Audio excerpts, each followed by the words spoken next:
মামা রাস্তায় দেখলেন একটা মড়া পড়ে আছে।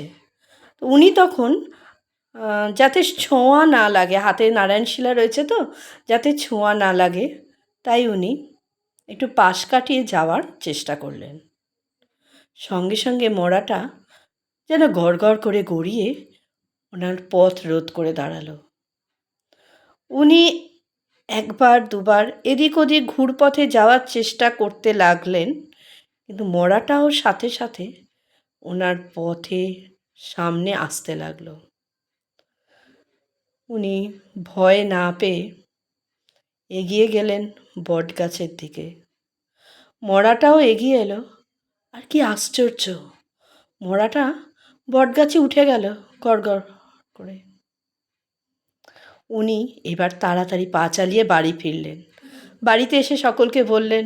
সকলে বলল নারায়ণশিলা ছিল বলেই বেঁচে গেছেন। ওই পথ দিয়ে আর যাননি।